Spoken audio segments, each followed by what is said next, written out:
अस्सलाम वालेकुम स्टूडेंट्स। इस लेक्चर के अंदर हम क्लास 9 की एक्सरसाइज 2.5 को डिस्कस करेंगे। इस एक्सरसाइज का क्वेश्चन नंबर 1 है इवेलुएट द फॉलोइंग टर्म्स। ये क्वेश्चन करने से पहले इस चीज़ को देख लें जो हमने इसके अंदर यूज़ करना है कि अयोटा का स्केयर आ जाए तो अयोटा के स्केयर की वैल्यू होती है -1। जहाँ पर अयोटा की पावर 2 आ जाएगा उसकी जगह हम -1 पुट करेंगे। और इसके अलावा दो चीज़ें ये यूज़ करेंगे कि -1 हो, उसकी पावर कोई इवन नंबर आ जाए तो उसका आंसर होगा +1।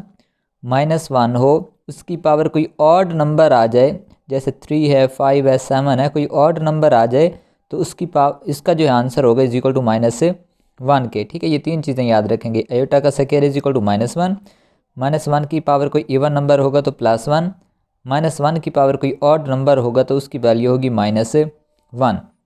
अब ये क्वेश्चन देखें, अयोटा की पावर 7 है, इसको सॉल्व करना है, इवेल्युएट करना है।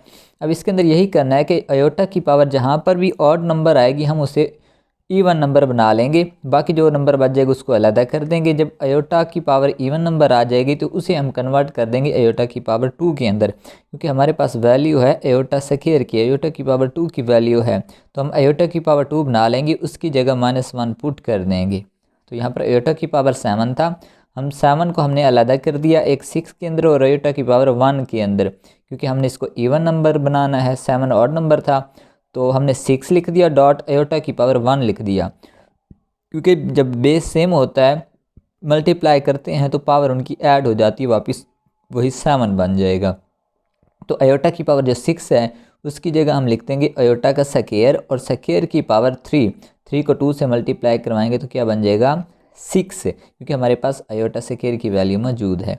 तो अयोटा 6 की जगह हम अयोटा का स्क्वायर कर देंगे, फिर देखेंगे स्क्वायर के ऊपर क्या वैल्यू पुट करें कि वापस वही नंबर बन जाए। अयोटा की पावर 2 था तो हम 3 हमने पुट किया, 3 2 ज़ार 6 बन जाते हैं, बाकी बाद वाला अयोटा वैसे का वैसे आ जाएगा। अब इस अयोटा स्क्वायर की जगह पुट कर देंगे -1, तो -1 बाकी उसकी पावर और बाद वाला नंबर वैसे का वैसे। अब -1 है, -1 की पावर 3 एक ऑड नंबर है, आपको बताया कि -1 हो उसकी पावर कोई ऑड नंबर हो तो उसका आंसर आता है -1। तो -1 की पावर 3 की जगह आ जाएगा -1, बाकी अयोटा एज इट इज़। जब -1 को अयोटा से मल्टीप्लाई करवाएंगे आंसर आ जाएगा -अयोटा। सेकंड पार्ट देखें, सेकंड पार्ट भी इसी तरीके से। अब अयोटा की पावर 50 है, 50 ऑलरेडी इवन नंबर है, इसको चेंज करने की ज़रूरत नहीं है। जिस तरीके इसको जो हमने ब्रेकअप किया था, चेंज किया था, तो हम कर देंगे अयोटा की पावर 2 और उसकी पावर फिर यहाँ पर क्या करेंगे जिसकी वजह से ये 50 आ जाए। तो यहाँ पर देखें थोड़ा चेंज करके लिखा हुआ है, मिस्टेक है यहाँ पर जी। अयोटा की पावर 50 था, अयोटा की पावर 2 और उसकी पावर हम करेंगे 25, अयोटा की पावर 25 करेंगे तो वो बन जाएगा वापस 50। अयोटा स्क्वायर की जगह क्या आ जाएगा, यहाँ पर अयोटा स्क्वायर की जगह आ जाएगा -1 और उसकी पावर है 25। -1 की पावर क्या है जी, एक ऑड नंबर है, ऑड नंबर हो तो आंसर क्या आता है -1, इसका आंसर आ जाएगा। पार्ट नंबर 3 देखें, पार्ट नंबर 3 इसी तरीके से है। अयोटा की पावर क्या है जी 12 है, तो अयोटा की पावर 12 को भी इसी तरीके से हम सॉल्व करेंगे। अयोटा की पावर 12 है, उसकी पावर 2 कर देंगे, इवन नंबर चेंज नहीं करना पड़ेगा, उसकी पावर 2 कर दी, फिर उसकी पावर क्या करें वापस 12 बने 6 कर देंगे। अयोटा स्क्वायर की जगह वापस वही -1 पुट कर दिया और -1 की पावर क्या बन गई 6, -1 6 एक इवन नंबर है तो आंसर आएगा +1। अब माइनस अयोटा और होल की पावर है 8, माइनस की पावर 8 को पहले अगर सॉल्व कर लें तो माइनस की पावर एक इवन नंबर है तो प्लस आ जाएगा, वो ख़त्म हो जाएगा, बाकी रह जाएगा अयोटा की पावर 8। अयोटा की पावर जो 8 है वो इवन नंबर है तो हम इसको डायरेक्ट लिख देंगे, अयोटा का स्क्वायर बना लेंगे, उसकी पावर फिर क्या करेंगे 8 बनेगा तो 4 कर देंगे। अयोटा स्क्वायर की जगह -1 उसकी पावर 4, -1 की पावर एक इवन नंबर है तो आएगा +1। पार्ट नंबर 5 माइनस अयोटा की पावर 5, ये क्वेश्चन नंबर 4 की तरह ही है। तो -1 की पावर 5, -1 की पावर 5 एक ऑड नंबर है तो माइनस एज इट इज़ आ जाएगा, माइनस आ जाएगा, और अयोटा की पावर 5 अलहदा, इस माइनस को रख दिया बाहर और 5 को करेंगे चेंज। 5 एक ऑड नंबर है, इसकी जगह हम क्या कर देंगे 4 अलहदा और 1 अलहदा। तो अयोटा की पावर 4 की जगह क्या करेंगे अयोटा स्क्वायर का स्क्वायर और ये वाला अयोटा एज इट इज़। अब इस अयोटा स्क्वायर की जगह आ जाएगा -1, ये माइनस बाहर वाला जो एज इट इज़ आता रहेगा। तो अयोटा स्क्वायर की जगह -1 और ये वाला स्क्वायर एज इट इज़, साथ में अयोटा आ जाएगा, ये बाहर वाला माइनस वैसे -1 की पावर 2 इवन नंबर है तो +1 आ जाएगा, और साथ में ये अयोटा वैसे आ जाएगा। 1 को अयोटा से मल्टीप्लाई करवाएंगे तो अयोटा, बाहर माइनस के अंदर मल्टीप्लाई करवा देंगे अब तो ये हो जाएगा minus iota. Next last part iota की पावर 27 है, तो 27 ऑड नंबर है, इसको हम कर देंगे 26 डॉट अयोटा। 26 को आप लिख सकते हैं अयोटा की पावर 2 और होल की पावर 13, 26 बन जाएगा। अयोटा स्क्वायर की जगह -1 और उसकी पावर 13 साथ में अयोटा। -1 की पावर ऑड नंबर है तो -1 आ जाएगा, -1 को अयोटा से मल्टीप्लाई करवाएंगे तो आ जाएगा माइनस अयोटा। क्वेश्चन नंबर 2 ये है कि right the conjugate of the following numbers. जो नंबर्स दिए हुए हैं उनका कॉन्जुगेट फाइंड करना है। कॉन्जुगेट फाइंड करने का सिंपल सा मेथड है, जो अयोटा वाली टर्म्स होती है उस अयोटा वाली टर्म के साथ जो भी कांस्टेंट नंबर लिखा होता है उससे पहले जो साइन होती है प्लस या माइनस, उसको सिर्फ चेंज कर देना है। कांस्टेंट वाली टर्म को चेंज नहीं करना, सिर्फ जो अयोटा के साथ वाली साइन होगी उसी को चेंज कर देना है। प्लस है तो माइनस कर देंगे, माइनस है तो प्लस कर देंगे। सबसे पहले हमने ये करना है कि जो भी हमें नंबर गिवन होगा उसे किसी एक जो है वैल्यू के इक्वल लेट कर लेना है। लेट यहाँ पे हमने कर लिया, ये z के इक्वल है, तो यही नंबर हमने कॉम्प्लेक्स नंबर z के इक्वल रख लिया। फिर देन लेट करने के बाद देन लिखेंगे, उसके बाद इस ये जो z होगा उसके ऊपर एक बार लगा देनी है, लाइन लगा देनी है। ये लाइन जो यहाँ पर बार है ये शो करवा रही है कि हम उसका कॉन्जुगेट ले रहे हैं।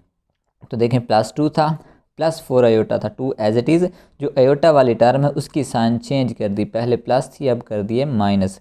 पार्ट नंबर 2 भी इसी तरीके से, पहले उसे z के इक्वल लेट कर लिया, फिर बाद में जो अयोटा वाली टर्म थी उसकी साइन चेंज कर दी। जो बगैर अयोटा वाली रियल नंबर है उसकी जो है साइन चेंज नहीं करनी। पार्ट नंबर 3 देखें, सिर्फ अयोटा माइनस अयोटा दिया हुआ था, उसे भी इस तरीके से जो है z के इक्वल लेट कर लिया। इसको हम लिख सकते हैं क्योंकि रियल पार्ट इसके साथ नहीं है तो रियल पार्ट 0 होगा, इसका 0 माइनस अयोटा भी लिख सकते हैं। जब इसका हम कॉन्जुगेट ले लेंगे तो 0 constant number as it is आ जाएगा, और साथ में ये जो माइनस अयोटा था वो हो जाएगा प्लस अयोटा। इसको वापस हम इस फॉर्म के अंदर लिख सकते हैं। पार्ट नंबर 4 देखें, पार्ट नंबर 4 इस तरीके से -3 + 4 अयोटा था, तो इसको z के इक्वल लेट कर लिया, constant number as it is कर देंगे। जो इमेजिनरी पार्ट होगा अयोटा के साथ वाला उसकी भी इसी तरीके से साइन चेंज कर दी हैं। पार्ट नंबर 5, 6 भी इसी तरीके से करेंगे। 4 एज इट इज़, जो कांस्टेंट नंबर होगा उसको वैसे कर देंगे रियल पार्ट को, जो इमेजिनरी पार्ट होगा उसकी भी साइन चेंज कर दी है। इधर भी देखें उन्होंने अयोटा पहले दिया हुआ था, कुछ स्टूडेंट ऐसे करते हैं कि जो पहली टर्म होती है उसको वैसे रहने देते हैं और बाद वाली टर्म क्योंकि करते आ रहे हो उतने तरतीब से कि अयोटा बाद में आ रहा है तो बाद वाली टर्म की ही साइन चेंज करते हैं। इसके अंदर उन्होंने ऐसा किया कि अयोटा को पहले दे दिया, बच्चे फिर ऐसे करते हैं अयोटा को वैसे लिख के बाद वाली टर्म की ही साइन चेंज कर देते हैं, ऐसा नहीं करना। तो कांस्टेंट को पहले लिख लिया, अयोटा को बाद में उसी तरतीब से लिख दिया। उसके बाद फिर क्या करना है कि कांस्टेंट वाली टर्म को वैसे जो अयोटा होगा अयोटा की साइन ही चेंज करनी है। नेक्स्ट क्वेश्चन नंबर 3 है, right the real and imaginary parts. हमें एक कम्प्लेक्स नंबर गिवन होगा, उसका रियल और इमेजिनरी पार्ट जो है अलग करके लिखना है। देखिए जब कोई भी हमें कॉम्प्लेक्स नंबर गिवन होता है, जैसे यहाँ पर अगर हम जनरल बात कर लें a + b अयोटा है, तो वो नंबर जिसके साथ अयोटा नहीं होता वो रियल नंबर होता है। ठीक है जी, जैसे ये a + b अयोटा लिखा हुआ है तो a के साथ अयोटा नहीं है तो ये रियल पार्ट होगा।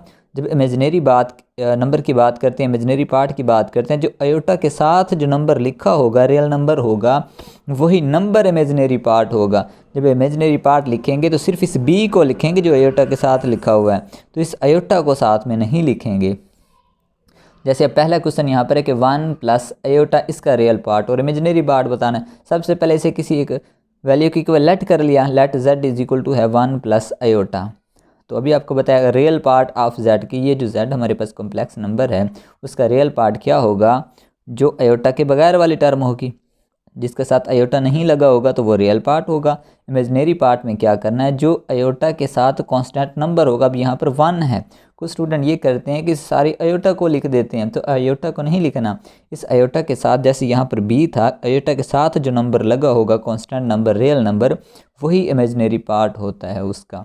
इसके साथ 1 है तो 1 आ जाएगा। नेक्स्ट क्वेश्चन इसी तरीके से देखें, इसका रियल पार्ट क्या होगा -1 और इमेजिनरी पार्ट क्या होगा, यहाँ पर जो कांस्टेंट नंबर है रियल नंबर है 2, अयोटा यहाँ पर नहीं आएगा, सिर्फ 2 इमेजिनरी पार्ट होगा। पार्ट नंबर 3 भी इसी तरीके से है, फर्स्ट वाला रियल पार्ट और सेकंड वाला इमेजिनरी पार्ट आ जाएगा। पार्ट नंबर 4 के अंदर जो भी पहला है चेंज नहीं करना, पहला वाला रियल पार्ट हो जाएगा, बाद वाला जो भी कांस्टेंट नंबर है हमने यहाँ पर देखें ये चीज़ देखनी है कि आयोटा के साथ जो भी है वो सारा इमेजिनरी नंबर है प्लस के बाद। अब यहाँ पर माइनस लगा हुआ तो ये माइनस भी इसके साथ जाएगा इमेजिनरी नंबर के अंदर जो है, ये -2 रियल में चला जाएगा। जो इमेजिनरी है, इमेजिनरी क्या होगा कि आयोटा के साथ जो भी नंबर है अगर माइनस साइन है तो माइनस भी उसके साथ होगी। पार्ट नंबर 5, 6 को देखें तो पार्ट नंबर 5, 6 क्या है, वो भी इसी तरीके से z की इक्वल लेट कर लिया, तो रियल पार्ट इसका था ही नहीं तो हम उसको ज़ीरो कंसीडर कर सकते हैं। बी का स्टेटमेंट यही है ना कि every real number is complex number with zero imaginary part, और ऐसा कॉम्प्लेक्स नंबर जिसके साथ रियल पार्ट नहीं होता तो वो उसका ज़ीरो होता है। अब यहाँ पे आगे 0 -3 आयोटा, तो ये 0 इसका रियल पार्ट होगा, ये -3 इसका इमेजिनरी पार्ट होगा। इस तरीके से लास्ट वाले के अंदर, अब इसके अंदर इमेजिनरी पार्ट नहीं दिया हुआ, 0 है, सिर्फ 2 था, तो 2 + 0 आयोटा था, तो रियल पार्ट 2 हो जाएगा और इमेजिनरी पार्ट जो आयोटा के साथ लगा हुआ है वो ये हो जाएगा। अब इसके लास्ट क्वेश्चन की तरफ देखें, ये जो शॉर्ट क्वेश्चन है, लास्ट क्वेश्चन भी इसका शॉर्ट में आता है। तो अब इसके अंदर देखें, ये क्वेश्चन है कि find the value of x and y, x और y की वैल्यू हमने फाइंड करनी है। अगर ये रिलेशन, ये इक्वेशन हमें दी हुई है कि ये इस चीज़ के इक्वल है तो आप x और y निकाल के देखें। इसके अंदर सिंपल यही करना है, देखें एक तरफ x और y, आयोटा y को रहने दिया, इधर भी कांस्टेंट और आयोटा वाली टर्म आ जाएगी। तो यहाँ पर ये जो कांस्टेंट है, इस कांस्टेंट को दूसरी तरफ लेकर जाना है, 4 की तरफ, तो x + आयोटा y, वैसे 1 को दूसरी तरफ लेकर जाएंगे तो माइनस का मान हो जाएगा, +4 और -3 आयोटा वैसे आ जाएगा। अब ये वाली साइड वैसे -1 + 4 है तो आंसर आ जाएगा 3 -3 आयोटा वैसे। अब इनको कर लेना है कंपेयर। कंपेयर ऐसे करते हैं, जो रियल पार्ट होता है वो दूसरी साइड के कॉम्प्लेक्स नंबर के रियल वाली साइड के इक्वल होता है, और इमेजिनरी पार्ट जो होता है वो इमेजिनरी पार्ट के ही इक्वल होता है। इसकी वजह यह है कि कोई भी दो नंबर, कॉम्प्लेक्स नंबर आपस में इक्वल होते हैं अगर उनके रियल पार्ट रियल के इक्वल हों और इमेजिनरी पार्ट इमेजिनरी पार्ट के इक्वल हो तो आपस में इक्वल होते हैं। हमने वही कंपेयर किया कि x रियल पार्ट फिर रियल वाले पार्ट के इक्वल रख दिया, जो इमेजिनरी पार्ट था मतलब आयोटा के साथ जो नंबर है वो भी इधर आयोटा के साथ वाले टर्म के ही इक्वल होगा। तो y की यहाँ से वैल्यू आ जाएगी -3। यहाँ पर बताया हुआ भी है कि इसकी रीजन क्या है, कैसे कंपेयर करते हैं कि as two complex numbers are equal if their real and imaginary parts are equal। कोई भी दो कॉम्प्लेक्स नंबर इक्वल होते हैं अगर रियल वाला रियल के इक्वल और इमेजिनरी वाला इमेजिनरी नंबर के इक्वल हो तो।